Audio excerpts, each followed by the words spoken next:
Blog Talk Radio.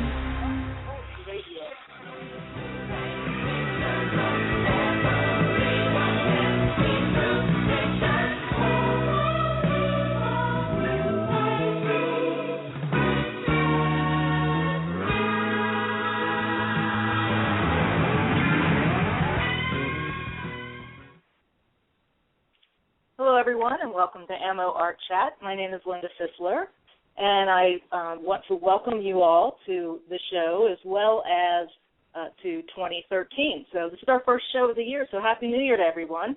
Hope everything's going well for you so far, and we're all very, very excited tonight.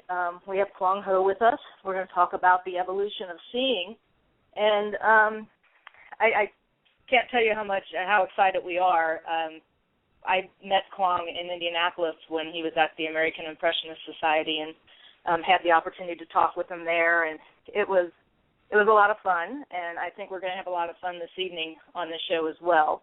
Just wanted to quickly mention that in our next show, that would be in February, the third Thursday, we're going to have Ken Bacchus on the show, and I need to talk with Ken actually to nail down what it is we're going to be talking about, but one of the things that I know that Ken was interested in talking about is finding our own voice in our paintings and how that might be accomplished. So we'll probably slide that in on that show as well, and whatever else Ken wants to talk to us about. And then in March, on the third Thursday, we'll be talking with Jennifer McChristian. So just wanted to let you know that those two shows are coming up in the future. The other announcements that we have, I wanted to, if you guys are on our newsletter, then you already know that the AMO Painting Challenge for January has been posted. It runs until February 7th, and we're sticking with the theme of seeing as an artist and pushing our ability to see. The challenge is basically to paint a all-white painting. So what we're doing is challenging you to see the colors that lay in the shadow area, and depending on what your source light is, whether that's natural light or a cool light or a warm light, you may even find, if you really push yourself to see colors in the light area. I've seen a number of paintings, I think that Quang has done, that have been white on white that are absolutely beautiful. And so this is the theme that we've got going on for the painting challenge, and our challenge is on Facebook now. So if you're on Facebook, I invite you to find us. It's the AMO Painting Challenge, and ask to join the group. I'll be glad to accept your invitation and get you started with those challenges. And then you've also may seen a recent blog that we did asking you to talk to us and post a comment after the blog about what your goals are for 2013, what the things are that you're going to be challenging yourself to accomplish in 2013. And I invite you to read the blog and also to participate in that. So hopefully we can get a community of artists together that will be very, very supportive of one another so that we can achieve those goals. So if you have not signed up for the newsletter, you can do that out at the Artist Mentors Online website. It's artistmentorsonline.com. And where you would sign up for that newsletter is in the upper right-hand column, and it's a free newsletter, so I invite you guys to do that. And if you want, you can actually follow us on Blog Talk Radio. Up towards the left at the top, you'll see a little follow button, and Blanche and Barbara and I would greatly appreciate it if you did follow us. So thank you so much for tuning in, and I had sent out to Quang and to Barbara and Blanche yesterday that we were one of the staff picks, so wanted to thank Blog Talk Radio for featuring us tonight as well. And with that, what I want to do now is bring in our co-hosts. Both Barbara and Blanche are with us tonight. Say hello to Blanche first. I understand, Blanche, you might have some snow coming in. Yeah, any time now. And I live in North Carolina, so you know my children are thrilled at the prospect of snow. Yeah, they're hoping. Yeah. But, yeah, how have you been? I've been doing well. I was just thinking, if you're going to have snow tomorrow, you can do a white-on-white painting, enter it in the challenge. Well, when you were talking about that, I thought about that, the beautiful shadows on the snow and so forth. We'll hope we have enough here. Yeah, otherwise, you can also paint through windows. So. Yeah, that's a good idea. You won't have to freeze. Okay. So anyway, I also want to quickly bring in Barbara Coleman. Hi, Barbara. How are you doing? Hi, Linda. I'm doing well, and I'm very excited about this show with Quang. Quang, I don't know if you know this, but when I met you at the OPA National show that you judged at Evergreen, you afforded me one of the high points of my life by awarding my painting the Seascape Award of Excellence. And after each award, Quang gave a critique of the painting and how he had seen it. And I have to say, after I heard my name, I don't remember a thing you said about that painting. I missed my big chance at the critique. I can't remember a thing. I was just in shock. But I wanted to thank you for that. Well, I have to tell you, Barbara, I don't remember anybody's names of the awards that I give to, because I try to not look at the names. So I just read. I just, once I give out the award, I write down the name afterwards, and then I give it out. But I didn't even know that you were the one I'm talking to tonight, so I've given that award to. That's yeah. Glad to hear that. Well, I was just, you're one of my heroes in the art world, and so to get that award from you just, was literally one of the high points of my life. And my husband and daughter were with me, and it was just this amazing experience. But I wish I could remember what you said beyond it was a high-key painting, and I don't remember the rest. Well, you put me on the spot now, because I can't even remember yesterday. So, but I said what I meant. Well, it was thank you very, very much. It was a really big deal in my life. Congratulations! I'm glad to have been able to give it to you. That's great. Yeah. And I'm absolutely great. Glad, happy to be here. I'm really liking the concept of this talk. So I'm looking forward to it. Yeah, we're excited to have you here as well. We've got, from what I've been seeing and hearing, we have a lot of international listeners as well as those that are based in here in North America. So what I'd like to do, and especially since we're being featured tonight, is go ahead, Quang, and read a little bit about your bio, if I can, just so that we can. I'm sure the majority of folks that are listening in know you, but for those who don't, Quang was born in Vietnam, and he immigrated to the United States in 1975 and is now a U.S. citizen. His artistic interest began at an early age of 3 and continued through his schooling, led him to an exciting and successful painting career. In 1980, at age 16, Quang held his first one-man show at Tomorrow's Masters Gallery in Denver, Colorado, and the exhibit was a smashing success. In 1982, Quang attended the Colorado Institute of Art, and he graduated from the CIA, not the Central Intelligence Agency, which when I read that the first time, I kind of like, the CIA, what? But anyway, he graduated in 1985 with the Best Portfolio Award for his graduating class. In 1982, Quang's mother was killed in a tragic auto accident, leaving him with the responsibility of raising 4 younger brothers and a 6-year-old sister, who I saw on your Facebook page you walked down the aisle a year ago. And now they have a baby. So you've got some more, as we can say, fuel for paintings coming up with that one. And then after graduating from art school, he launched a very successful career as a freelance illustrator from 1985 to 1991. And his clients included the Adolph Coors Company, Upjohn, Safeway, the Colorado Symphony, and the Chicago Symphony. And today you work mostly in oils, occasionally in watercolor and pastels. And his subject matter ranges from still life, landscapes, interiors, and figurative. And then there's a quote that I read off your website, which I absolutely love. It says, quote by Quang, naturally, "Subject matter is not really important to me. I can find a visual excitement all around me as well as on the canvas, from a knot on a tree to the graceful limp of a flower wilting to a juxtaposition, of a few simple shapes and colors. Inspirations are inexhaustible."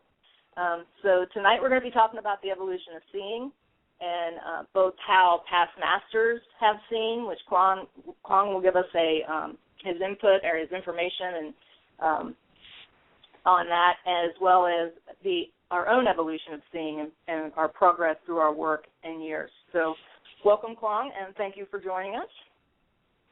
Well, it's my pleasure to be here. It's a subject that is really, I think the utmost importance really in my development as an artist. So I've pretty much what I've thought about for 30-something years as an artist. So it would be fun to dive into and see if we can clarify, because this is what I talk about when I teach a workshop, Essentially, when I'm teaching a workshop, I'm not interested in showing anybody how I paint, and I've never done that. I've only interested, a way of seeing, but how I see everything and how I've evolved in seeing. And so, we can go into that at any point.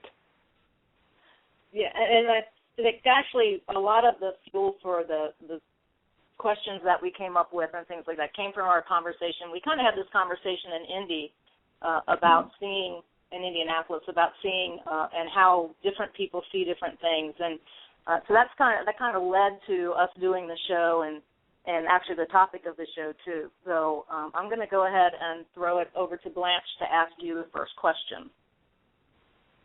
Okay. Yeah. Well, I'd like to include a quote about J.M.W. Turner made by John Ruskin, who was an early defender of Turner's work. The quote is from his book, Modern Painters.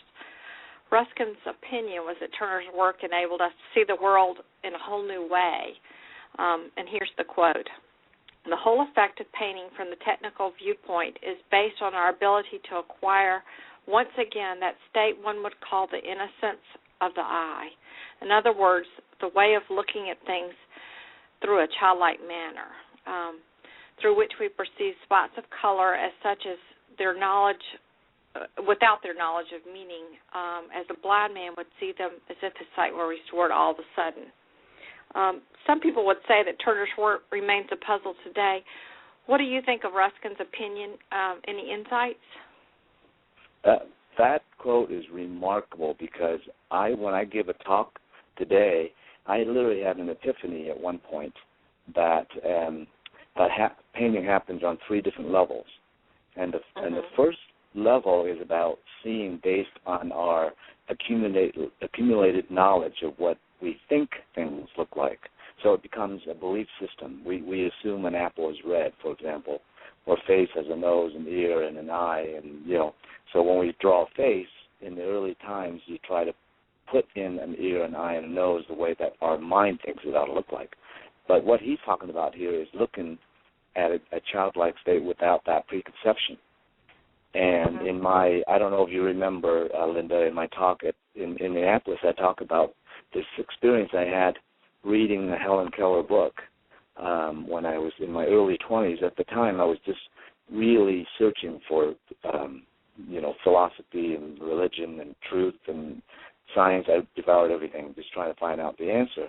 And I remember finding this little book by Helen Keller, and, in it, she was dumb, deaf, and blind until she was dumb, deaf, and blind, period. And at the age of 9, her teacher poured water over her hand and kept, signing the word water until she understood that concept. Well, think about that. Before that one recognition, she couldn't hear, she couldn't speak, she couldn't see, so she had no words in her mind at all. We sit around, we think, and we contemplate all kinds of things. But she said that up to that point, she was like an animal. She would bump into a wall and yelp. This is a really important point. This is not only just art, but philosophically it's really beautiful. So she would bump into a wall and yelp like an animal. And then she'd bump into the same wall 5 minutes later and react exactly the same way. There's no power of deduction at all in her. There was no words to use. But she said that when the word water she finally understood that signing and the water pouring on her hand meant water. She said she felt another mind touching her mind, and a light went on in her head. I mean, when I read that, I had goosebumps, And I was practicing learning about meditation, which is all about letting go of not letting go necessarily, but becoming aware of your thoughts and being separated from the stream of your thoughts and not get sucked into it and drown in it, but to be aware of it. And when I read that account, it was like, this is as pure of a meditation experience as anybody can ever hope for, because here's pure awareness without all the verbal baggage that comes with what we have, So as a painter, interestingly enough, learning to see as a painter means wading through all of that baggage before you can understand what you see. And when you take workshops, you'll hear this over and over, that squint and see the big masses. Well, what that simply means is seeing past all the little assumptions, little details, and see the whole of everything. Well, about a few years ago, maybe 5-6 years ago, it didn't occur to me back then, but it occurred to me what would happen if Helen Keller, at that point, after learning only the word water, could open her eyes, you see, and look at the world. She would look at the world without any preconception about anything. So she wouldn't know what a tree is. She wouldn't know what a face is. She wouldn't know what a mountain is. She wouldn't know how that distance. She wouldn't even know that that hill is in the distance. She would only see shapes, values, color, texture as purely abstract relationships. And that's what I realized my entire career as an artist was learning to get back to. I was going back to that, not learning to see better, but what, in essence, seeing better, learning to see better is about learning how to get back to that Helen Keller state. And what Ruskin is saying about Turner is exactly the same thing. You see, he said pretty much the same thing. That's an amazing concept. Yeah. Isn't it? Well. Yeah, that is. That's just amazing when you think about it.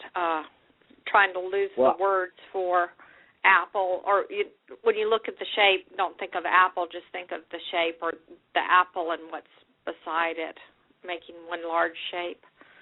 Yeah. That's an amazing concept.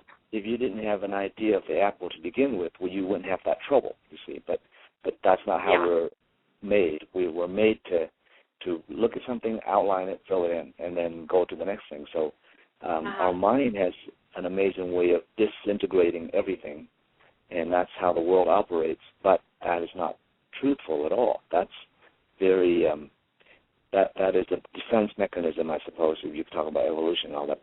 But it's really, as an artist, it becomes real obvious that that's not true at all. That's not how visions work. So just thinking about the Helen Keller thing should help you if you pretend like you're Helen Keller when you get out there and paint a landscape the next time, just you won't you'll see that everything's connected.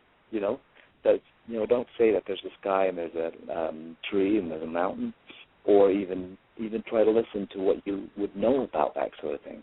But to just sit quietly without any preconceptions and really look at it, and you see how simple the whole thing is. It's very interesting. It is interesting too. One second, Blanche. I just want to jump in here real quick. Go ahead. I had a discussion with. I have a 6-year-old niece who's very interested. Actually, when my grandniece, when my niece, her mother asked her what she wanted to be, she said she wanted to be an artist. And Allison said to me, "That has to come from you." So when I was down there and visiting them over Christmas, she wanted me to come upstairs and color with her, which we did. And I was talking with her, and I just wanted to see how much of her schooling was already affecting her sight. So I asked her some questions, and I said, what color is a tree trunk? And she came back and said brown. And I said, what color is the tree, the leaf? Well, if it's summer, it's green. And just she was already being programmed, if you will, like we all were, that tree trunks are brown, leaves are green. And I said, I want you to do me a favor. If you really want to be an artist, don't listen to people. You figure out what color it is. There you go. And she just kind of sat there and looked at me with this real quizzical look, and I thought, I hope in about 2 years she realizes what I was saying to her, that just to unlearn everything that we've been taught is a hard thing to do. Yes, Quang, it is. you might really enjoy the book called My Stroke of Insight by Dr. Jill Bolte Taylor. Yeah. She was a brain scientist who. Have you read it? Mm-hmm. Because I think that resonates very well with what you had said earlier about Helen Keller, of just, we have a left brain that deals with future and past and analyzing and cataloging our experiences and the details upon details upon details of everything. And then the right side of the brain is able to be in the present moment and see that everything is all one and connected, and that's the part that, it's when you can see like that when you're painting or even experiencing anything is a whole different universe than day-to-day life, kind of with that analytical mindset that tells you that leaves are green and tree trunks are brown. It's what we've already learned. Right. Well, I my sister sent me a TED Talks of Jill. Is it her name? Yes, Jill Taylor. Yes. Yeah, and it's on the TED Talks, and if you look it up, it is worth seeing. It's really moving. She had the stroke, and she was watching herself go through it, and then the body just fails her, but her mind was clear enough to see what was going on. It's very interesting. Mm-hmm. But yeah. Essentially, it is as for me, the whole question of basically how to be a painter, what does it mean to be a painter, how to get better at art, how to get better at doing my craft is so parallel to finding what is meaningful or truthful in life. And what I've found, to a point where there's no doubt about it in my mind now, is that belief is the only thing that is not true. We can essentially believe that the apple is red, and that we assume with it becomes assumptions, that trees are brown and leaves are green. But when you know the truth, when you understand something about what's true, you don't have to hang on to rules. You just know it's true. And so in essence, what this little girl is learning about art, she's being taught these things, is no different than somebody who reads a book, and I confront this in every workshop.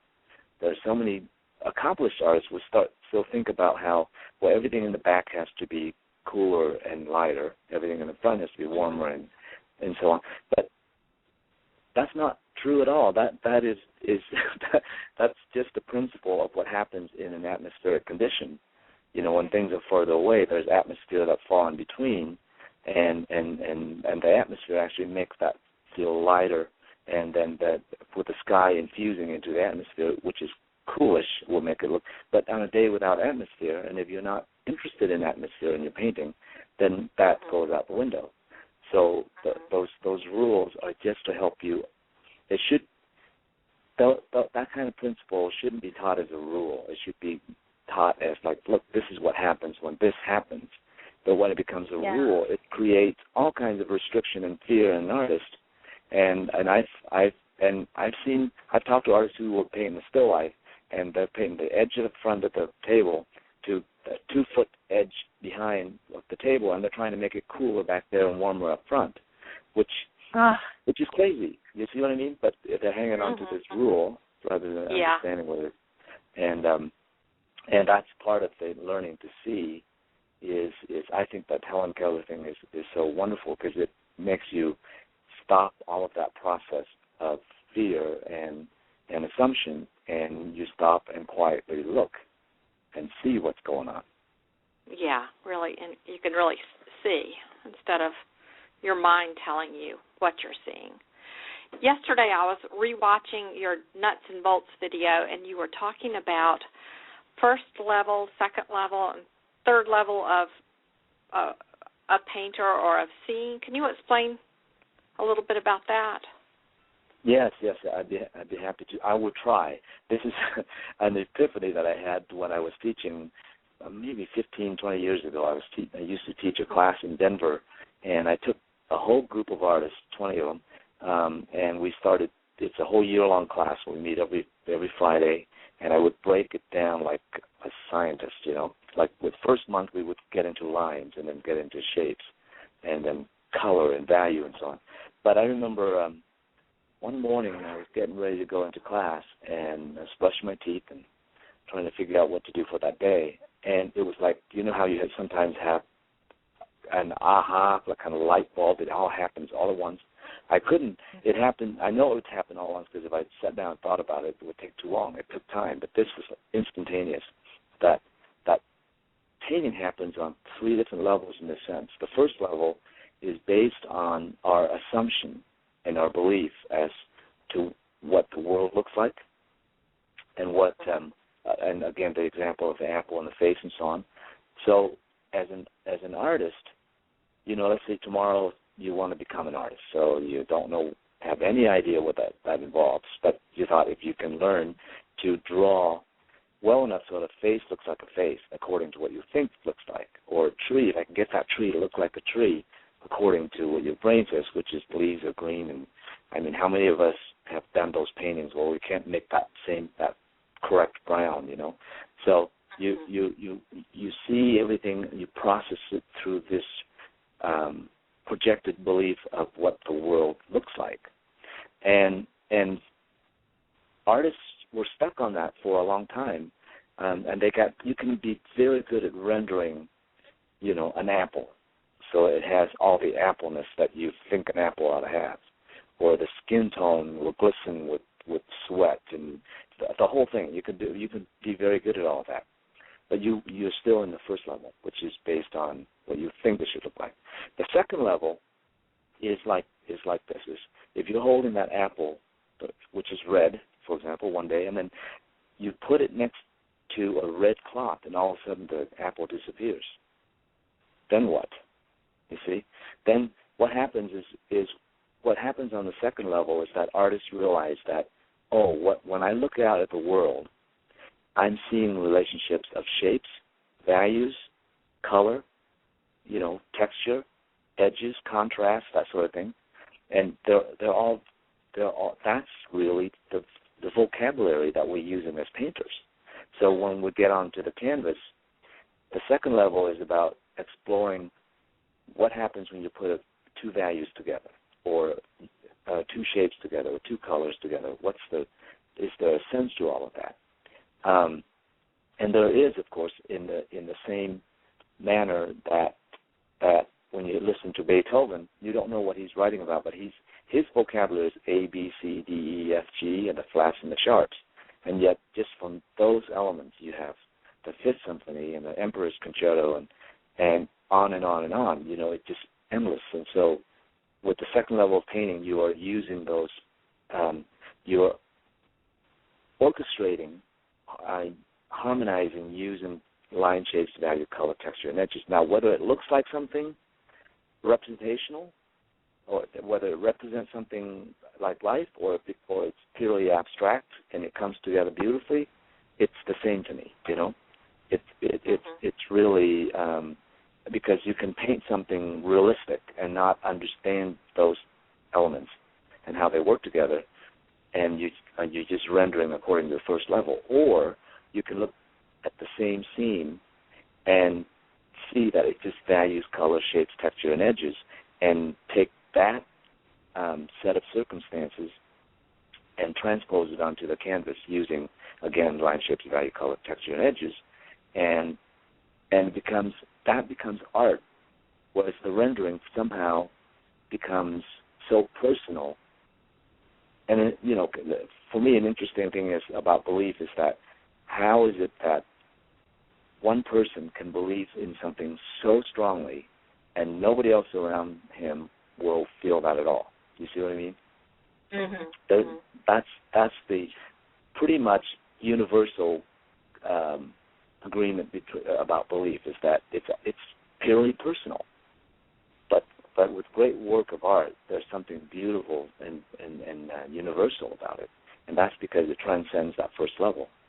So when I talk about the second level, it has a sense of understanding, and if you think about art history, let's go back just a little bit about how it developed from the age of the cavemen. When you wake up in the morning, first thing you think about is food and shelter, and food was the animal, and so that was the utmost important thing in their mind. That's all they knew, was just going after that. But by the time the Greek came along, and the Greek art they didn't understand painting at all, but they could make beautiful forms that conform to the body. They could sculpt and they carve these incredible sculptures, not based on composition at all, but based on the beauty of the human body as idealized, which is another form of belief. And again, you could make some beauty, but it wasn't an art movement. And then of course, the Egyptian art was about gods and religious things, and it went all the way through the Renaissance, and that's when they started to go into perspective and form, and Rembrandt was painting light and shadow, and that finally became a visual concept. And then by the time the Impressionists came along, they were painting with color for its own sake. They saw color as color, and Monet was starting to paint, instead of a landscape, he was seeing the landscape as colors. And at first, the public was like, "Look, that's not how things look." You know, they didn't get it. You know, it's like, these guys are no good. That's not how things look. But it didn't take long for them to realize there was something really important happening here. And as soon as the Impressionists broke through that and understood that painting was about color and texture and brushstrokes and so on, then the modern movement took those elements and tried to do what they can do with that, without regards to the subject. Not all of it worked, but some of it did. And so if you look at it, all the great art movements have always happened on that second level, not on the first level, which is based on belief, but on the second level, where artists took those visual elements and tried to see what they could do, and in the process of doing that, they broke new ways of seeing. They did things, you know, it's like creating jazz or creating classical or creating rock and roll with these different ways of using these raw material. Does that make any sense? Mm-hmm. Oh, it does. It's wonderfully put. I loved that video. I was, like I said, I was rewatching it yesterday, and it just turns your thinking around totally. Oh, well, thank you. Now, you know, the interesting is the third level is the one. So the first level is based on assumption. The second level is based on asking whether it's true or isn't it true. You put your personal beliefs aside. So you're in there. You're really genuinely interested in asking the question: is it true or not? Do I have to paint that sky blue? What if I painted yellow blue or orange blue or maybe just yellow? There's a terrific painting of Van Gogh's at the Cincinnati Art Museum, Linda, where it's the woods and a couple figures walking through, and the tree trunks are purple, and it works beautifully. It's so cool. Yeah. And that painting was just in Denver for the Van Gogh show, and I was laughing because I had just talked to somebody about these three different levels and how trees have to be brown, and there's this painting with the purple tree trunks. But so you're in. So when I'm in my studio, I can always rely on work. I'm like a mad scientist in my studio, working out these different visual problems. So that's why I can do a white on white one day, or I wonder what would happen if I did a black on white, or a brown on white, or a brown on light brown, or what, you know, or a painting without any edges at all.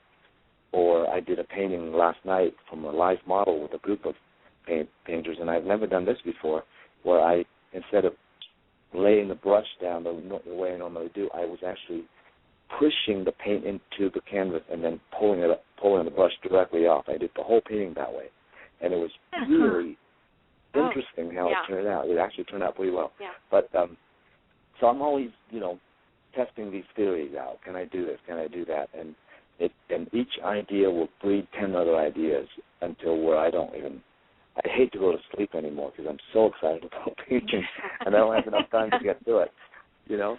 You never get painter's block, do you? No, that is never going to be an issue. You can take any one subject matter and turn it into a game, a beautiful visual game, you know. And if you're working on the second level like that, it's just endless, you know. But my latest thing is to actually. It's kind of a crazy Zen thing where the last 5 years I've done paintings where I do the whole thing and then scrape the whole thing off, and then rework into it and then scrape it off. So it's the ultimate letting go experience, you know. but in the process, beautiful things happen. Beautiful stuff happens. So the reason why I was chuckling is you guys weren't in Indy when, but Quang was up on the stage and he was painting his painting and he took his palette knife and he scraped it all off and there was a collective from the audience. Oh yeah. It's hard to let go when you've done something good. Well, that one's easy because it wasn't that good. but we're doing it from memory. I thought it was pretty good. Well, I actually try to do that when a painting is actually working. That's when it's freaky. Oh, I bet. But what's the third level? Well, that leads perfectly onto the third level because that third level is what I realize is it's the intuitive, spiritual, which whenever I use that word, it sounds so funny because it sounds a little foofy, but it really is that intuitive. The best way to describe it to me is when I'm there, there's no fear, and there's no ego. There's not the me there, and it's really you're just all of a sudden you're in this place where you just go, and of course little kids are there all the time. It's called a zone when you're in a sports when you're a sport athlete. Or if you're a writer or a musician, they all have this experience once in a while where you forget yourself. And even if you're a blank beginner artist, you can get in it. Or if you're a 3-year-old, you can get into it. And the 3-year-olds were more likely to get into it than any of us. And Van Gogh got into it all the time. But in the hands of a master who's studied it for his whole lifetime, and he can forget all of that and get into that zone, then beautiful things happen. And I think it, philosophically, I think it speaks more of our fear, more so than anything, because I believe that level is there all the time. That's great. To me, that's great. It's there all the time. But we're not tapped into it because we as human beings live on the first level, which is full of fear and anxieties and rules and preconceptions and assumptions, So, so that third level, it doesn't happen very often because even when as Zen as I try to be, I'm still trying, and so it's, you can try to be Zen, but if you're trying, you're still trying, and so it's this beautiful thing that happens once in a while when I don't try at all, but I'm there fully, and then it happens. So there's a very beautiful thing I read in a book, and I hope the title of the book comes back to me, but it was just a quick story of an artist talking about studio ghosts. And he said when he starts to paint, there's just the room is full of people, not physically, but the room is full of people. This teacher has this opinion about how a painting should go, and this gallery likes to sell this type of work or this subject matter, and my husband or my wife likes this, and so likes that. And he says, one by one, they leave the room. And he says, and finally, I leave the room, too, and then I'm really painting. Love that. That's cool. Yeah, exactly. Yeah. Exactly. I usually, I don't leave often enough. No, that's exactly the point, and that's a fun point because with painting, there's a struggle to just master the craft of painting, of learning how to mix color, how to draw really well. I mean, if you can't draw well, you can't do anything. So you have to have absolute full command of your drawing, where you're able to do anything at any point, and the more fluent you are at that, the better chance of being a great artist you have. Yeah. But if you can't do that, there's the whole lifelong struggle of that. But then there's the collective scene, which, if you look at art history, it's taken.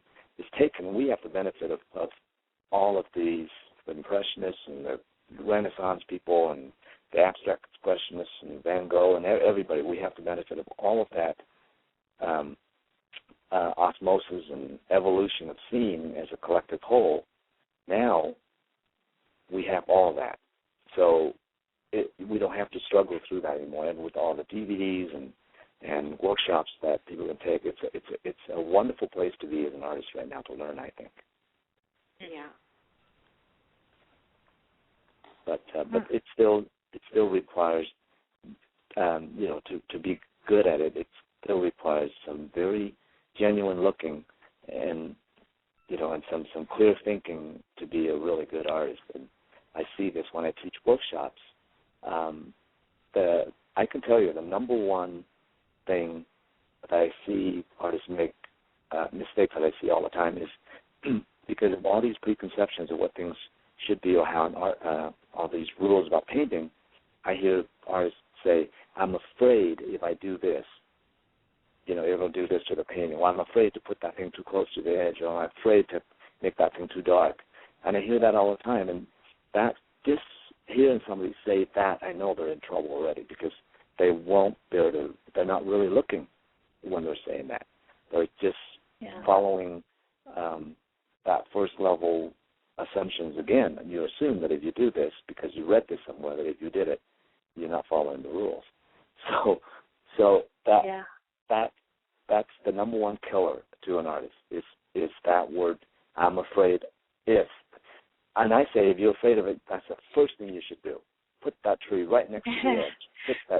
Make that sky as dark as you want to. Whatever you got to find out. And to the, I even say, if you make a decision, it's always correct as a painter. But you have to make the decision and follow through with it. And because if you stand there and you're frozen in fear, nothing will happen anyway, and you're going to go home frustrated. But if you make a decision, it's always your decision, and you can change that decision. I do that all the time when I'm painting. I'll take things out, put things in, change values, and it took me a long time to get to the point where I have the courage to do that. And once you do it once or twice, you realize, well, that didn't hurt at all. Oh, yeah. Yeah.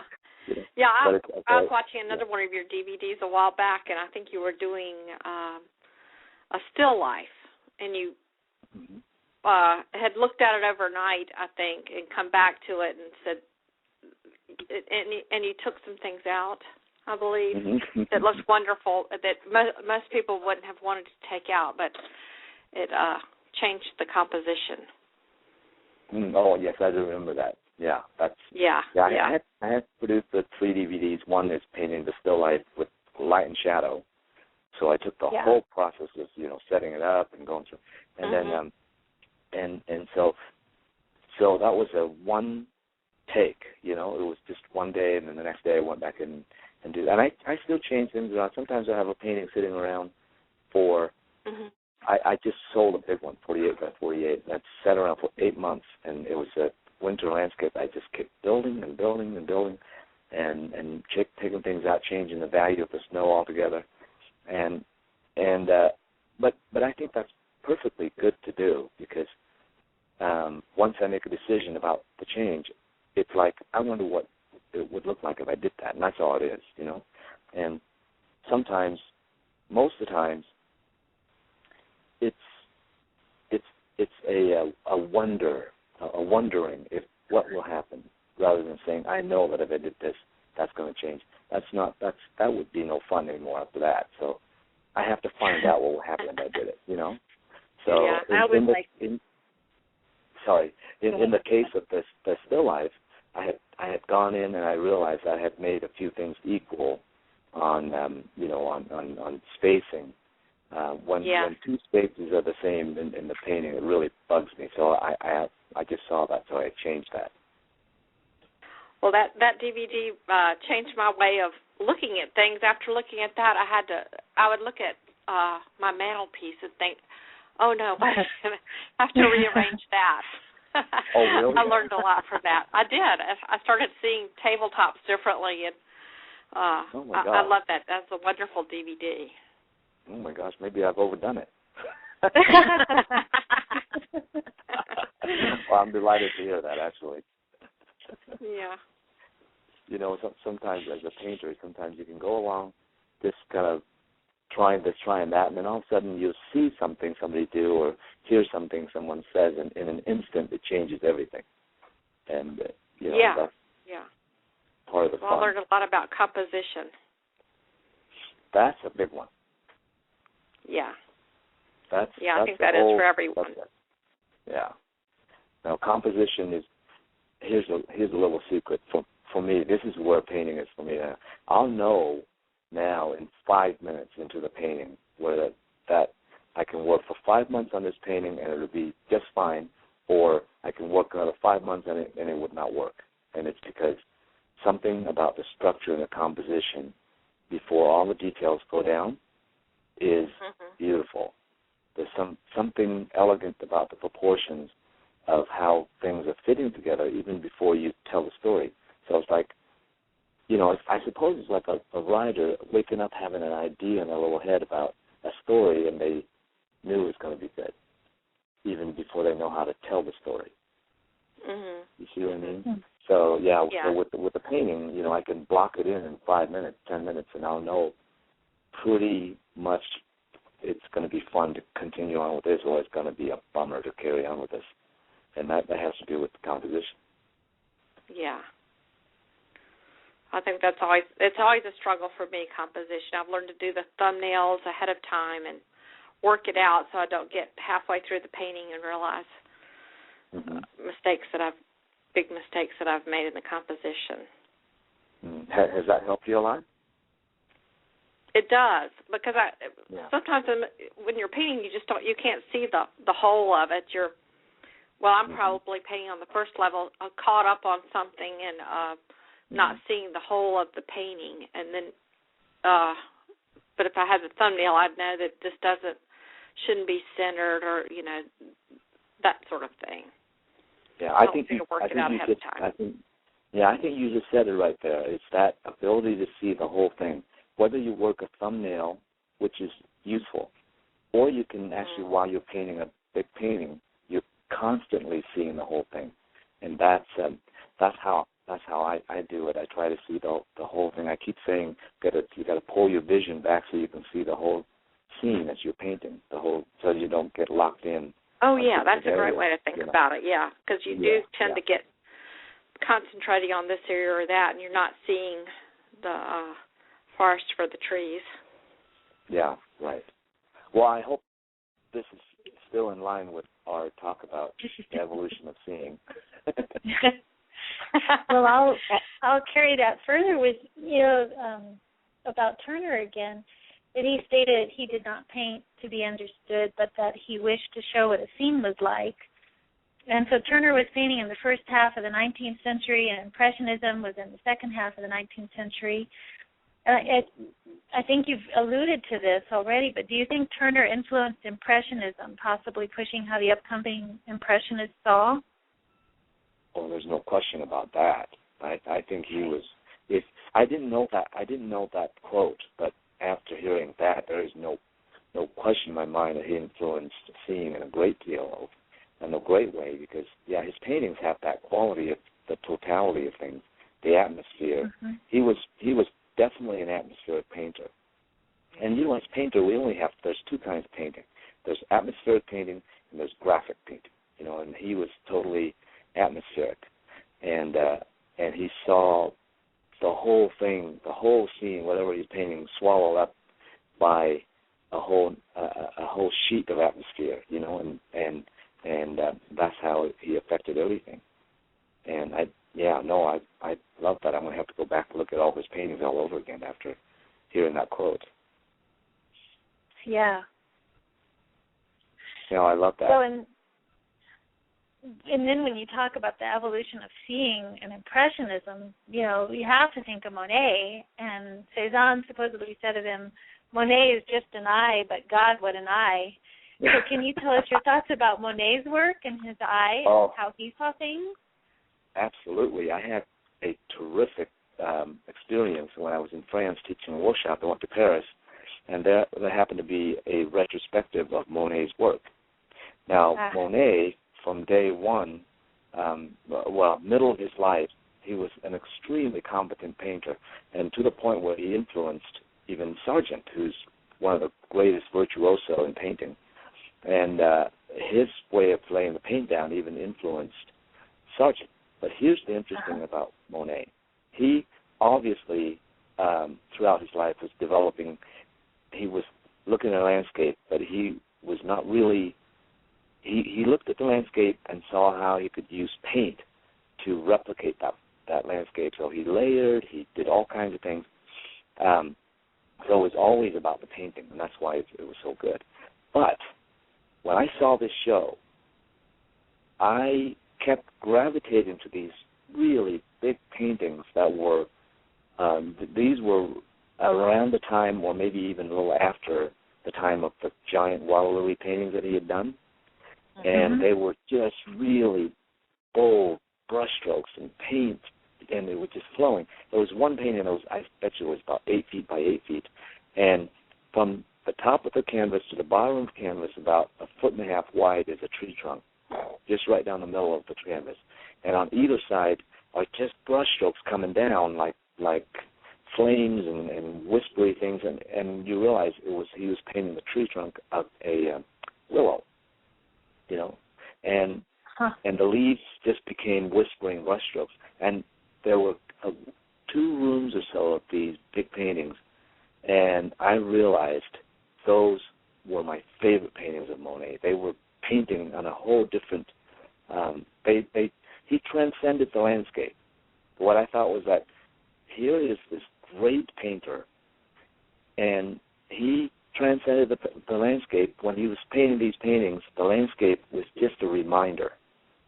Now he's fully orchestrating using lines, colors, shapes, texture, you know, values in its fullest glory. And then I realized when I look at all the dates, they were all done the 3 years prior to his death. I believe he died at 83 or 85, I can't remember.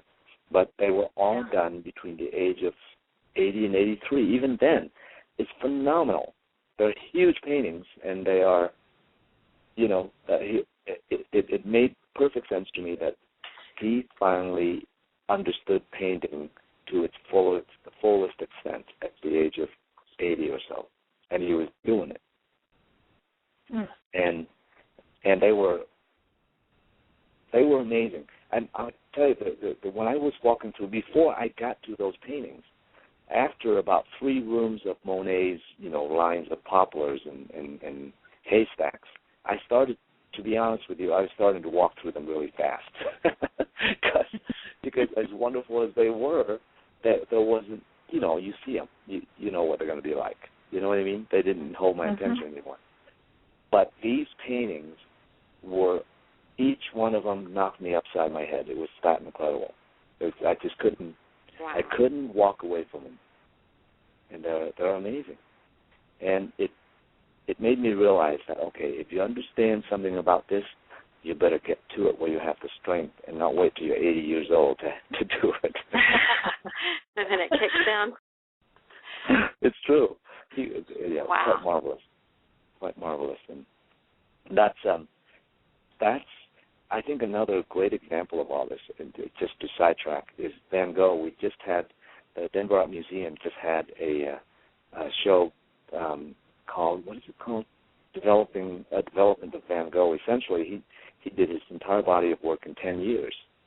And the curator, Timothy Sandrin, who is a painter who could really appreciate this, brought the show to Denver, and it's been sold out. They've opened it till midnight and 3 o'clock in the morning this last week because it was coming to an end. They sell those out too. It's great. And it's fantastic. But the paintings in there, he put it in the chronological order as when Van Gogh started and then when he died. And you'll see that he spent 7 years of doing really bad work. You know, because he's learning to be an artist. He's learning to see. And he thought, and when you're like a baby about learning, his early work is influenced by Millet, who's he's a light and shadow painter of the peasants in the fields, and the late evening lights, and so on. So Van Gogh was inspired by that, but not having any idea what that meant. He tried his best to paint dramatic shadow and light in a very bad way. And then later on he painted still lifes for a number of years that were really bad. He didn't know what a background is. He didn't know how to see the whole painting together, So he would paint this really competent still life in a vase, and then the background he'd just randomly fill it in with something. He didn't know how to do it. And then he saw the Japanese prints. And with the Japanese prints, the woodblock prints, that means there's no shadow, there's no light. It's just one color next to another color next to another color, representing that is what I call local tone painting. That is pure local tone painting, and that's what I describe in my nuts and bolts DVDs and so on. But once he understood that visual vocabulary, and the reason I say that is, again, to reiterate the point that he saw it on the second level. He got past the first level, which was assuming things needed to be form and shadow and light, and he was trying his best to do that. But when he saw the Japanese prints, he realized, oh my God, color next to another color next to another color could be beautiful. And from that point on, he took off like a rocket ship, because that became the structure for his paintings to build his color and his paint, and he departed from shadow and light entirely altogether. And it was that clarity of visual intention that made him great. It's a very important point, because as an artist, you can go through your entire career getting better at rendering a landscape, but until you can describe it using visual vocabulary, you won't be an artist yet. It's an interesting point. And that's when he really developed his sense of color.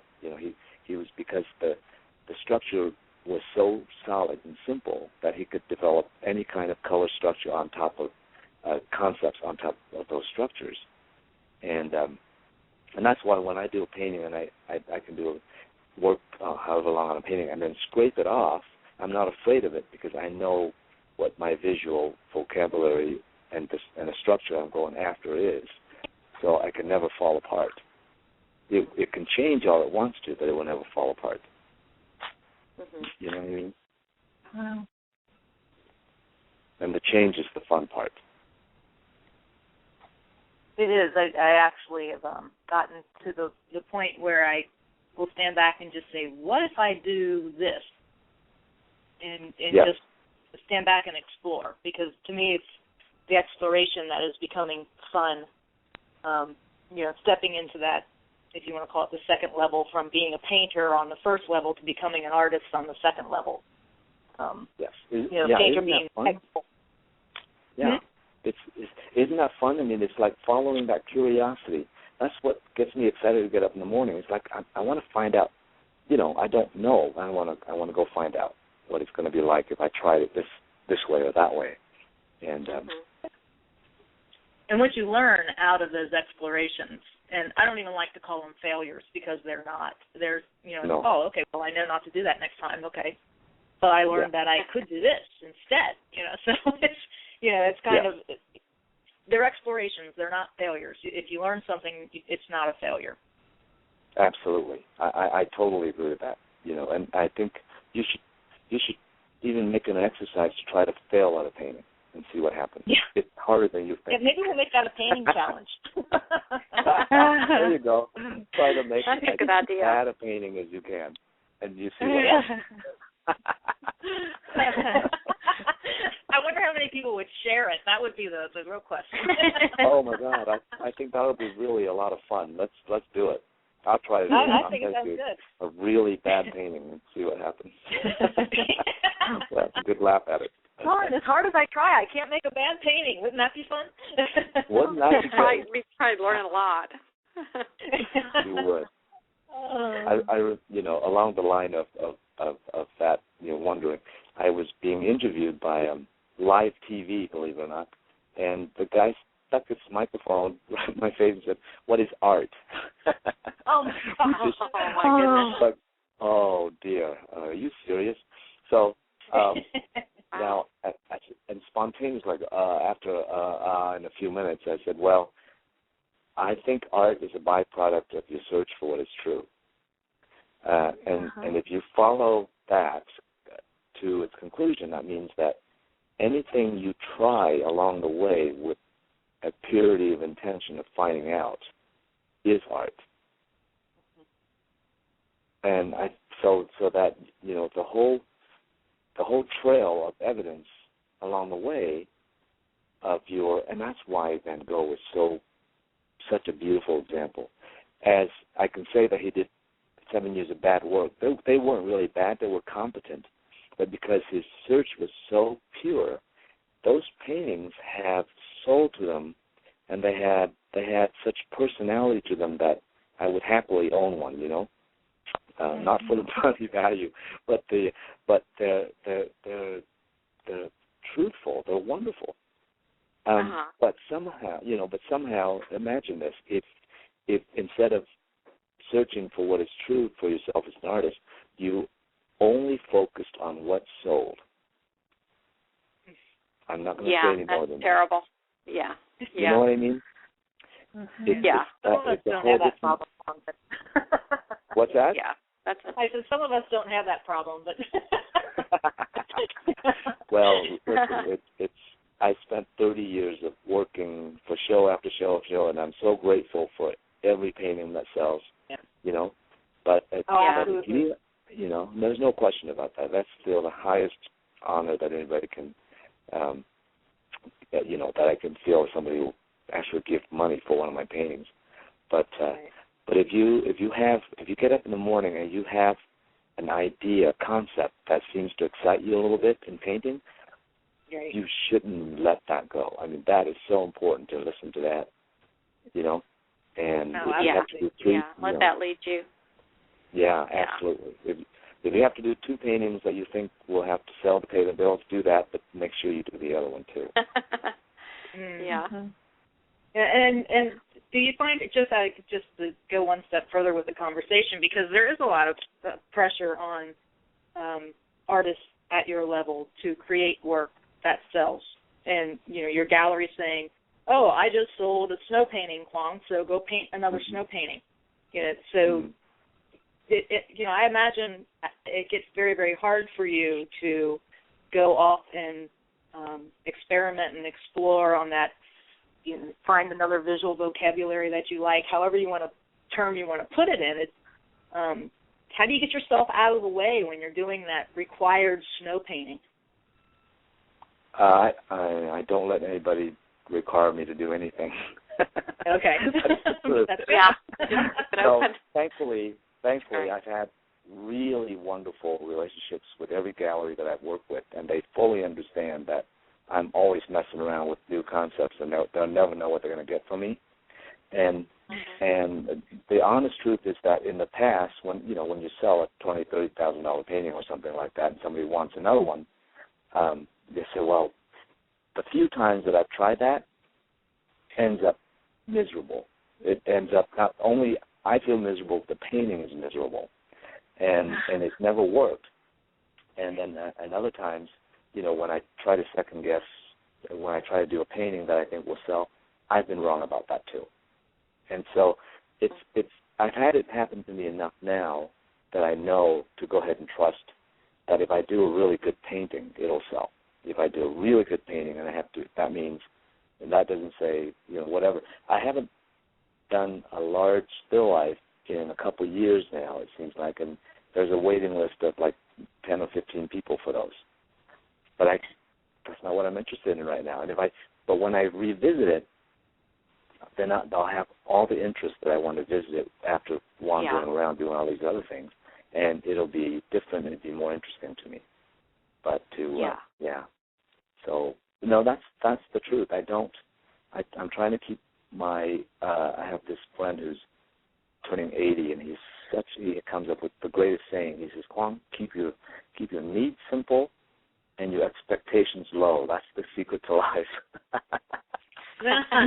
Wow. I think that's wonderful. So, you know. Yeah. And you know, the more of a trap I get myself into, the more I feel like I'll have to paint to keep up with that. But really, I paint to, if I sell paintings and trying to make a living at it, it's in order to buy me time to really paint what I really want to paint, So I better stay on track with that and not get sidetracked. Oh yeah, that's great.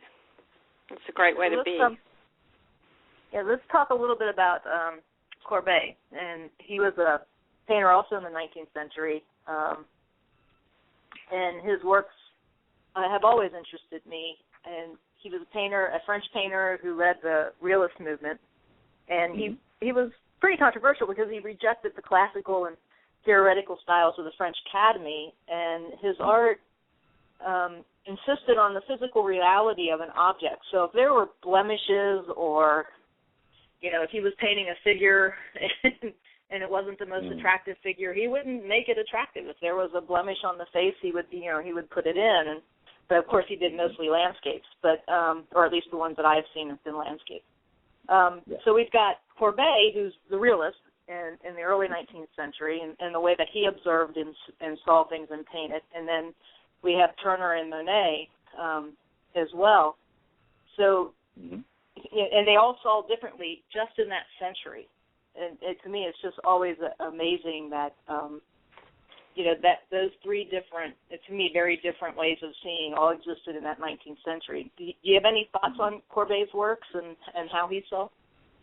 Well, I've over the years I've seen Corbeil's works in books and in museums, but they never held my attention all that long. There's a few paintings that were really bold. I remember one big landscape that was really bold and very expressive, and that held my attention for a little bit. But for the most part, he never played much with color.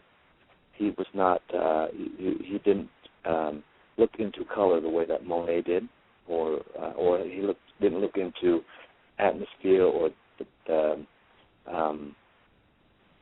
way that Turner did with paint and color and atmosphere and edges and so on. So his work was fairly literal to me, and it didn't have much that held my attention. So, if you look at Corbeil's work, his palette was limited to browns and blacks and ochres and so on, not a whole lot. Didn't deviate too much. So, in that sense, I didn't feel like he really explored. He didn't explore the visual concept. What you described to me was that he was exploring a personal belief concept, you see. And I think that's cool that he tried to spoke the truth of what he saw. Like, don't hide the blemishes. It's part of reality. But that's not a visual description. That's not shapes or values or color harmonies. You see what I mean? That's a first level thing. It is. It really still is. And that's it's almost, to me, that's no. Go ahead. I was going to say, to me, it's almost, we talk about him saying that he's rejecting the classical and theoretical styles. And one of the things that I had read on him was that he actually did paint from things outside. So that I don't, I always question how much he actually did develop his eye different from what he was taught in the academy, because we really didn't see the stretch. Yes. Yeah, I think Corbeil is a little bit like this. If, let's say, under the communist regime, where you have to paint happy little workers, and you have to paint, that's one academy, and then you reject that and you start painting anything that is vulgar and whatever that has nothing to do with that. All you did was just slip from one first level to another first level.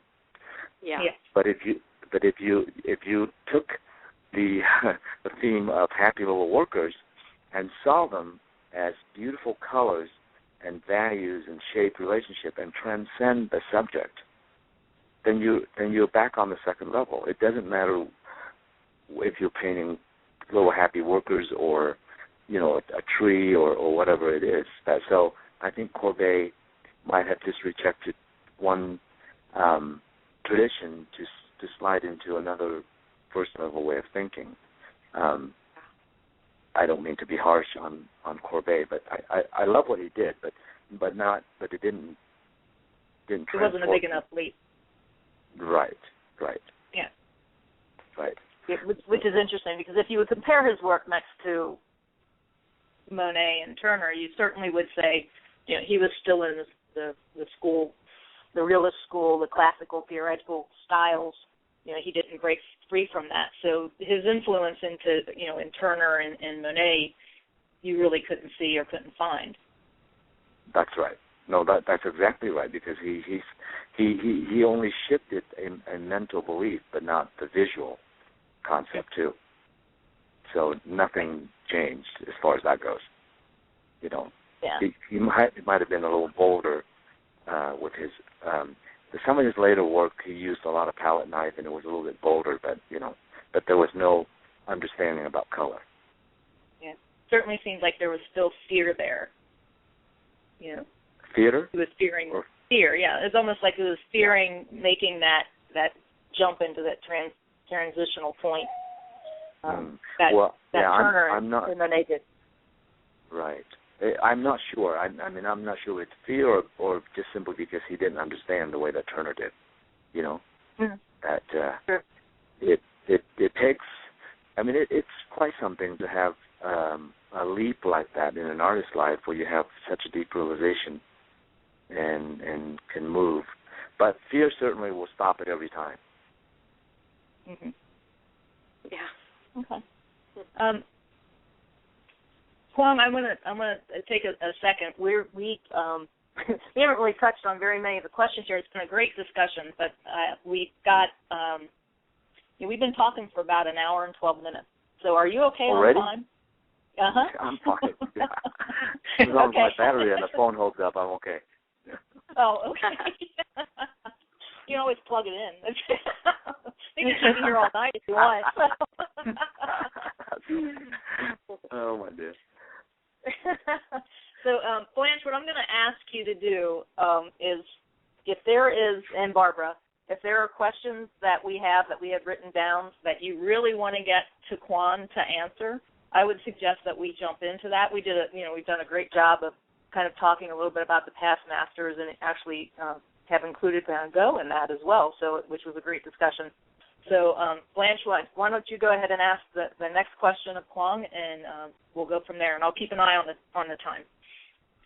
Okay. Yeah. We're running shorter on time than questions that we have here. I'm going to move on to something completely different. Let's talk about the Zen of Painting. Follow on what's been said. How do we take ourselves, the technical, the ego side of us, the beliefs we have, and let it happen? Is it developing a trust that it all comes together? Well, I think I can keep this shorter because we kind of touched on it with the whole question of fear and third level, and that's essentially what it is. I think how we get onto into the Zen part is simply realizing that the other stuff doesn't work. It's to simply realize that the first level just simply does not work, and that's where all the fear is. So you can see that as soon as you say, oh my God, if you get up to the canvas and you start feeling a reluctancy to do something because and you sense the fear, you just have to make the exercise of just go ahead and doing it. And just to find out, just say, just the rules adopt an are attitude. getting in the way. Yeah, I just getting an attitude of I wonder what will happen if I did this. I wonder what will happen if I did that.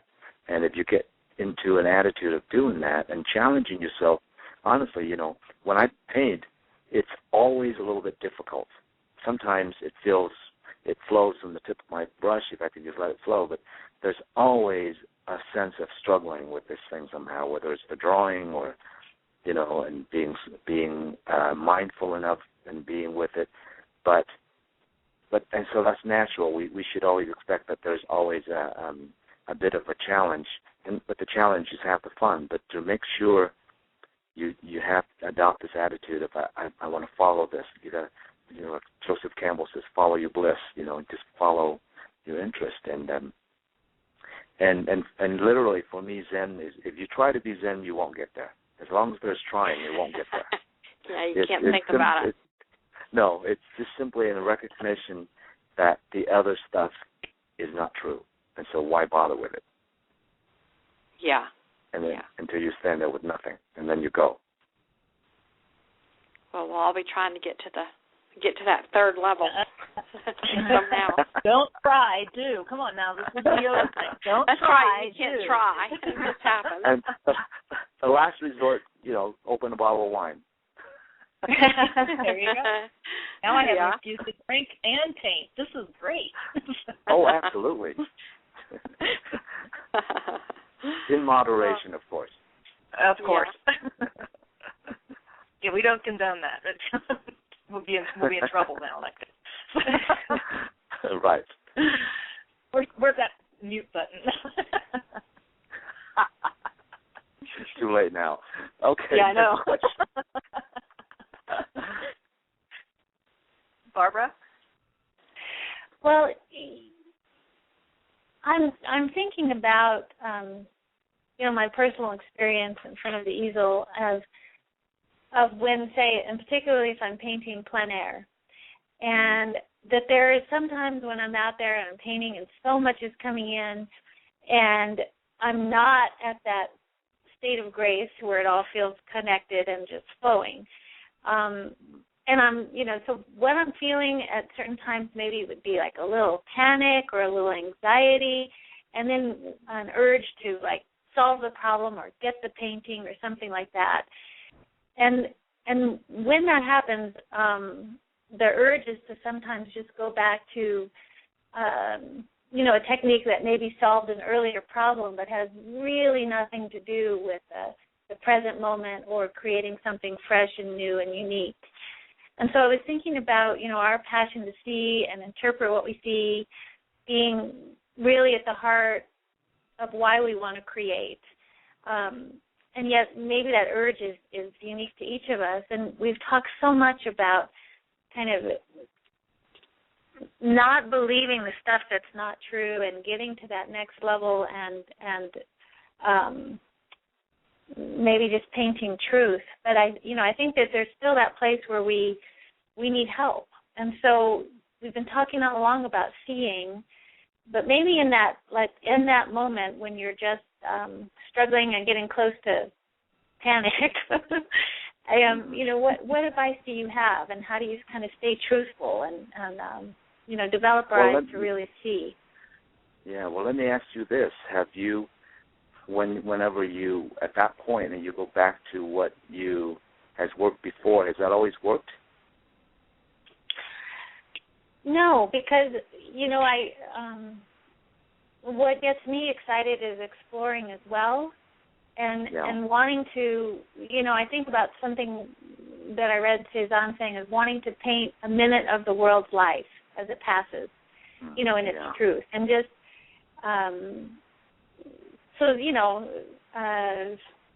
well, I think you bring up a good one. Let's get back to the problem of painting for 1 second and talk about that because what I've been talking about is kind of a philosophical thing, but it encompasses this part of it too, which is the problem of painting. So there's no question when you're standing out there in a landscape, standing there and painting a landscape, and the clouds are moving in, the sun's bursting out, and the cloud goes back in, and things are changing everywhere, and you have no idea how to do it, and that's a real problem as an artist. So what it comes down to as a painter, when you're standing there, the only way to solve a painting like that is not so much to fall back on what, in quotes, works, because there isn't anything that works other than understanding. So when you stand in that landscape, there's little chance that you can do a good landscape painting unless you understand what you're looking at. You see what I mean? So the problem of painting a landscape, when I teach a workshop, I taught one down in Nashville right after Indianapolis, and I had a wonderful group of artists. And the whole time, it was so simple because we had beautiful sunny days. I just showed them how to paint, how to see shadow and light. All my demonstrations were standing, whatever landscape I'm standing in front of, complex or simple or barn or trees or whatever, I brought it down to a simple thing. Everything you see in front of you is either in the light or it's not being hit by the light, it's in the shadow. It's that simple, right? Mm-hmm. That's bringing it down to the barest, basic set of clear understanding about what you're looking at, so that when you go to paint that tree, you're not painting a tree, you're painting what's in the shadow, and then you're painting what's in light. And then you see this grass area, you see that grass, but you don't say, well, what green is that grass? You're saying that grass is in the light, and it has this effect against that area which is in shadow. You see what I mean? Mm-hmm. Mm-hmm. And if you can get it down to simple concepts like that, then you have much better chance of succeeding in the painting. Now, what happens if the cloud blows over and the sun is blocked out? Then at that point, and that's why in my videos I'm doing, and that's actually the next thing I'm going to do. I produce those 3 DVDs, but my next DVD, what I've been thinking about for a year, is a set of videos on painting the landscape. And, that'd be great. On it, yeah. Because, the landscape is so interesting. But if the cloud falls over, if the clouds draw over and blocks the sun, then that principle no longer applies because there's no shadow and there's no light. Clearly, right? Mm-hmm. So that's when we go into this realm that I call a visual concept that I call local tone, or painting based on tonal relationships. So what happens when the sun is blocked out and then you get a cloudy day, you basically see the actual tone or color or value, they call it local color or local value, of any particular thing that you look at without the effect of shadow and light on it. And that's essentially what Van Gogh was painting. He was painting, just local tone, value against value, color against color. So however you start your landscape painting, it has to be clear in the end which of those 2 things you're speaking about. You see what I mean? Yeah. So if you're stuck in the middle, you're in deep trouble. Right. Yeah. That's a great answer. Yeah, so it's understanding. There's no way of getting around it. And so, and there are wonderful DVDs and things out that you can. I was never good at reading a art book, and getting that kind of information from them. But when I watch somebody paint or hear them or ask questions, you might get that. I've never heard anybody talk about light and shadow versus local tone before, as concept in painting, other than my mentor, who's this gypsy guy. Nobody knew about him, and he, to this day, I've not met anybody who's as brilliant as Rennie Bruin talking about this. So. But, and your DVDs, when you explain those 2 approaches, one with the interior and the other one with the still life, and then in the nuts and bolts when you did the light and shadow, kind of like a guy from Rembrandt's era, you explained it so beautifully, and then you could just see, there is a little light and shadow in this figure in the interior, but that's not what I'm focusing on. This is, I'm looking at the values playing against each other. And that was really, really, really good. Oh, well, thank you. We if we start down, I talk about the different eight different visual approaches in those DVDs, and if we go into it now, it'll take all day. But you can see that each one, light and shadow, is only one of the 8 visual ideas. So Rembrandt spent his whole life painting shadow and light. Van Gogh painted local tone. He wasn't a good painter until he did that. Well, Fession is a local tone painter. So is Degas. So is Richard Diebenkorn. Wolf Kahn. Those are, and then you have visualization and color. I mean, it would take too long to go into that. But the point here is that there's no great work without intention visually. So. All the great works of all the great artists always end up having a very clear visual intention, and before they can really make art. And so it's important as an artist to understand these concepts to understand what it is that you look at and what it is that excites you and what it is that you're trying to say ultimately with line shapes, color, texture, edges, and not just think, oh, I'm trying to get that landscape. That doesn't mean anything, you know? Mm-hmm. Mm-hmm. Yeah, the subject matter doesn't matter. Excuse me. And I think one more point is that what you said about going back to relying on something that you feel would work, whatever that means. You know, I'm not sure what you meant by that. Mm-hmm. But I think philosophically, that doesn't ring true to me, because truth, what works is always in the moment. When I go back on something, it can become like a cheap technique or something like that. You know, that this is personal. It's like saying, well, you know, I used black for the background before and it works, so I want to do it again. You know what I mean? And after a while, all your paintings have black backgrounds, and you put yourself right into a corner. Whereas if you explore with each painting, I wonder what would happen if I did this, and just give yourself that permission to go into that. I think you're gonna.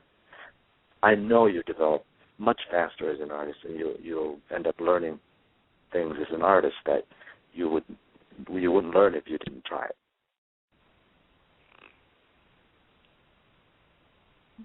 Yeah, that is a great answer. Thank you. And I think what I meant was more like, you know, I try to never be a formula painter where you have one solution and you just keep approaching the same painting the same way, and instead just see, like for a landscape, I do start out looking at light and shadow and shapes of light and shadow, and that's what I'm seeing. But I can get to a place and go, whoa, what is that? And it's easy to, if you're not staying aware, to fall back into what you described as that first level of seeing. Mm-hmm. Yeah. Right. That's more assumption. That's what it is. You're assuming that that's going to work again, and that's just more assumption. Mhm. Yeah. And it may or may not produce the result, but it's not interesting result. Right. Ultimately. So I'm curious, Quang, if we looked at your 3 levels that you were talking about on painting, you know, the one where we were just talking about the stepping from the first level to the second level to the third level, does that tie into the number of years that you have been painting as well? You understand what I'm getting at? Not quite. So if I'm a painter that's just starting out at the beginning, I'm naturally going to be on level 1 for a certain number of years. And then, you know, maybe 10 years from now, I start asking the questions that I need to ask to get me to the second level. Or have you actually seen where people can make that jump in a shorter period of time? Some artists, I mean, you know, that kind of. Oh yeah. There's no real formula. I expect you to be on it tomorrow, because now that you know about it. Now that we know, we have a lot of paintings, and you're not going to have a discussion. Oh no question. I'll send samples to Quang tomorrow. Yeah. Oh, if it doesn't happen now, it's not worth anything. No, I think that I've had some amazing experiences with artists who've painted for however long, and they come to me now. I just say something, you know, and then it's transformative instantly. I've had this happen a few times. Some really good artists actually, and they just didn't see. They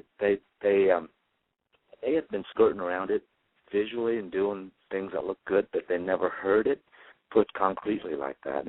And once you have that, and you go, oh, you know, it's as simple. It's no different. Take this as an example. Rembrandt, if you look at him, he lived the same time as Leonardo da Vinci. While da Vinci was in Italy doing you know, the Mona Lisa, Rembrandt was over there painting light and shadow. Da Vinci didn't know about light and shadow. And up to the point where people were painting, you know, artists were painting for centuries, up to the time of Rembrandt, and nobody understood light and shadow the way that he did. And light and shadow, I can explain to you almost like a scientific formula. There's basically 6 points to light and shadow, 7 points. There's you have one source of light, first of all. When it hits you, it hits an object, you have a light side and a shadow side. That's 2. You have that object's going to cast a shadow. That's 3, right? Mm-hmm. And it's going to have a highlight. The highlight is the thing that reflects the light source. That's 4. The object, as it turns away from the light source and turning toward the shadow, but still in the light, so it's not as washed out, that's called a halftone. That's 5. And in the shadow, the things, the room, depending on how light the room is, or the things, objects, or whatever is reflecting light back into the shadow, you're going to get reflected light into the shadow, right? That's 6. Mm-hmm. And then you have the area where the reflected light doesn't get to and the light source can't get to in the shadow. That's the core shadow. That's the truest value of shadow. Mm-hmm. It's scientific. It's real logical. And yet, before Rembrandt really broke it down, nobody really painted it in a logical way like that. And now I could talk to a 8-year-old, 10-year-old about that, or an artist who's been painting possibly for a number of years without understanding that. You can explain that to them all of a sudden. Oh, you would never make the same mistake again. And the mistake is like when I was in high school, I asked my art teacher, I said, Mr. Bao, how do you shade something? I didn't know how I could draw well, but I didn't understand about shading. And he said, well, that's just something you'll learn as you go along. He didn't know the answer, right? So, but had somebody showed me the light and shadow concept in 5 minutes, it would have changed the way I had drawn. I would have drawn everything and anything from that point on, you see? Right. So for me, the difference in the different levels of understanding is that, okay, you can't just know that when you're on the first level, you're going to be afraid to make a mistake. And you're not going to be trying to figure out how things work. You're just constantly afraid of doing something wrong. And you're thinking about the object. But on the second level, you can start thinking like, how does that color fit against that color? Or how does that value react against that value if I did this? Well, what if I put that edge out softer and make this one sharper? Let's find out. That's when you're on the second level. You're just finding out, Right. Mm-hmm. And then on that third level, which is something that is, at that point you don't worry about anything. You just do it. That's really the fun part. Yeah. Well, we ought to. Go ahead, Blanche. Oh, I was going to say we ought to all be able to paint on the second level now that we understand it. Right? At least you should go there. You should go there for sure. Find out. Find out. That's fun. Yeah.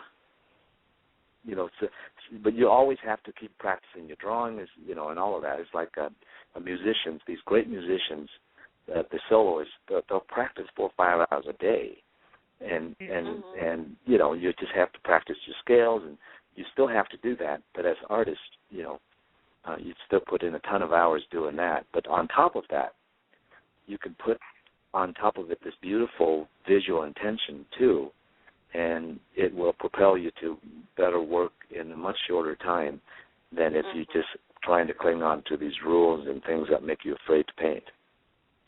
Yeah, one of the things that I've been finding myself is I've actually had some time to paint now, and one of the things that it's like, I just don't want to go downstairs and paint, so I tend to try to create things that I want to paint in my mind. And I'm not talking about any abstract stuff. It is a painting that I wanted to create and how I want it. I actually painted in my mind before I even walk into my studio. And if I don't have that vision in my mind beforehand, I don't go to my studio. Because it's not fun for me. Well, it's not fun for me. If I'm down there fighting it, it's not fun. And I've decided that since I have this time, what I want to do is actually have fun painting again. Because the fun, I lost some of the fun and I want to get that back. So this was kind of my way of it's being mine. I'm going to own it. I'm going to create it in my mind. I'm going to visually paint it in my mind, and then I'm going to put it down, on the canvas.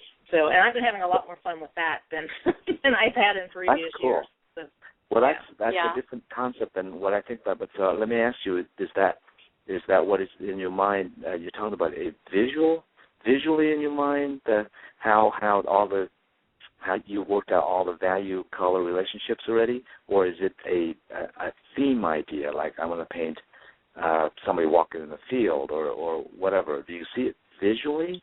The concept.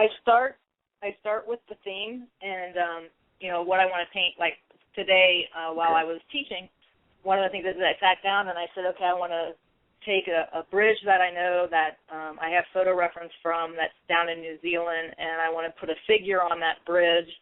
So I just started playing with that in my mind and started sketching out, doodling out what that is in my sketchbook and how I want it to go. And then from there, I start working out color relationships and values all in my mind beforehand and try to capture that as much as I can.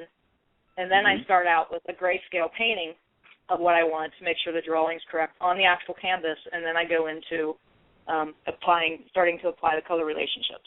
And that's what's been making it more fun for me. Yeah, that does sound like fun. And so you're not, at that point, you're really not following the photograph for color or values anymore, is that what you're saying? That's correct. So the only thing I use my photo reference for, or any reference for, is for drawing detail, to make sure that I've got the drawing detail correct. Brilliant. That's great. Then I put it away and I say, talk to me, tell me what color this should be, what color am I seeing, and I start working with color relationships. Yeah, fun. That sounds great to me. Yeah, it's been fun. Yeah. So I had to find some way to get fun back in. So. Oh, yeah. For me. Oh, try scraping it. You'll love it. Yeah. Not afraid of failing, that's for sure. So.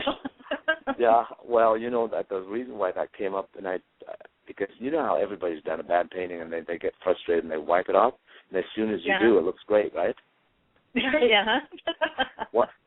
Why is that? So I had to find out. There's something about it. You do that and it pulls everything together and yeah, it does. It does. It softens things and it's still there, but not totally. Yeah, they're great mud colors that are in there. All right, Quang, I need to say thank you very much. We actually have kept you past the 90-minute time that I said we would have you on the air. No worries. I think it's been a wonderful conversation. Go ahead. You were going to say something. Great. I enjoyed it. No, it's been fun. I really enjoyed it. Thank you. Yeah, well, we enjoyed having you here, and hopefully we'll have you back again because I think we got maybe 2 pages worth of questions that we didn't get to, or a page maybe. Sure, yeah, I'd be happy to come back and talk about some other things. Yeah, there's so much to cover with painting. Well, Quang, it's been incredibly enlightening and inspiring to hear your point of view and how you describe things. It makes it all come alive. Oh, thank you. I'm glad to hear thank that. you for your time. You bet. Anything else that we can...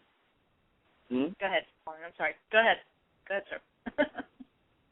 No. It's no. I was going to say, is there anything else that I could answer? But well, what I was going to do is give you the opportunity to talk about what you have coming up. Do you have any workshops or any shows or anything that you'd like to mention to the folks that are listening, so that they can come and see your work?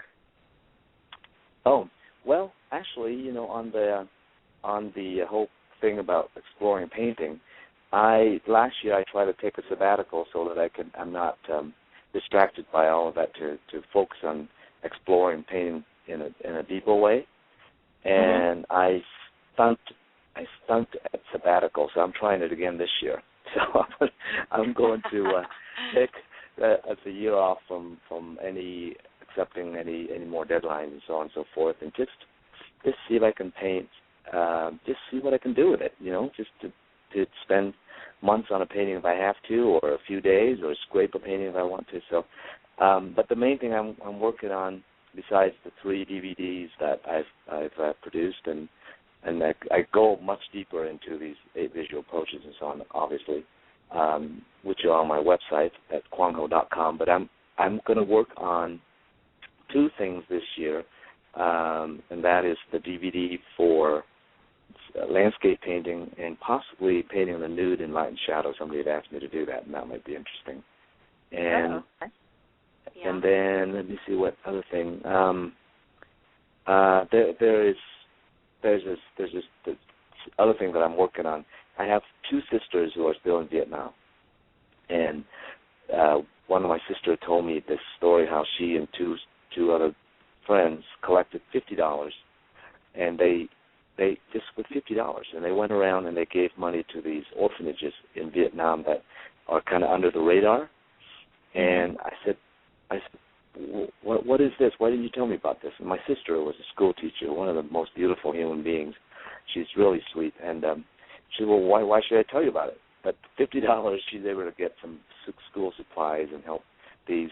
Basically, they're single women, older women who have taken in orphanage kids from the street and raised them in their own homes, and there's a number of them around the country, around this way. So I wanted to help. So I have a painting that's on if you go to my website, there's a painting right on the front cover right now of a woman cooking, and I was going to do a little fundraiser for her and try to, like if somebody donates $100, I'm going to keep the name in a basket and until some months down the line and draw a winner out for that painting, and then take the money and give it to my sister to do some work over there now that she's retired. So if she can be trusted with $50, I figured if whatever money I raised, I'd have a great time giving it out to these people, you know. So that's the next thing I'm working on. That's wonderful. That's great. When you pardon? When you have all the details, or you and I can work that offline, I'll get the details, and we'll put that out on a blog on my website and stuff, too, so we can tie that in to this as well. Oh, that would be great. That would be great fun. Yeah. And I mentioned this to a few other artists, and they all want to jump on board. And then the last thing is I'm going to be working on, currently for a year now, I'm working on a book about some of these philosophies and some of my paintings and the story of coming over to America and all of that. So hopefully within about a year I'll have that out. Okay. Well, great. So, this doesn't sound like a sabbatical year for you either. So no, it doesn't. Yeah. Well, but there's no deadline for them, see, so I just do it whenever I feel like it. Yeah. And then number 4 is golf, right? Number 4, oh, my golf game sufferings. I better get to work on that too, yes. Yeah, well, if you play Weatherwax again, you know you have to call me. So. What's that now? As if you play Weatherwax again, you have to call me. Oh, yes. Are you near there? Yeah, I live right by there, actually. Oh, no kidding. That's one of my favorite golf courses in Cincinnati, Weatherwax. All right, you on? Yep, and then if you do come, we'll, depending on whether or not, I used to belong to another club up here. It was called Wildwood, which is actually a wonderful course, too. So if we can do Weatherwax one day and Wildwood the next.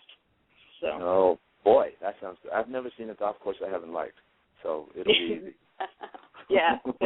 All right, well, again, thank you. It's been a pleasure. It's been an honor, and both Blanche and Barbara and myself, are just excited and happy that you've been here. I think the conversation tonight has been absolutely wonderful, and want to thank all of our listeners who have been listening. And again, like I said, we definitely want to have you back on the show again in the future, and I know I'll be in touch with you. So thank you so much for joining us tonight. Thank you, Linda and Blanche and Barbara. That's been great fun to tell. Anytime, let me know. And Happy New Year to everybody. And just remember to have a ton of fun painting. Remember, whatever you decide, if you make a decision, it's always correct. Go with it. Okay. All right. Be fearless. Best to you. Thank Good you. night. Thank you, Quang. Thank you. Okay. Good night, everyone. Have a good evening, and please feel free to share the link to Quang's this episode. It will be alive and on demand in probably about 5 minutes as soon as we're off the air. So Thank you, everyone, and have a good evening. And the next show will be in February with Ken Bacchus. Thanks for tuning in. We'll talk to you later. Bye.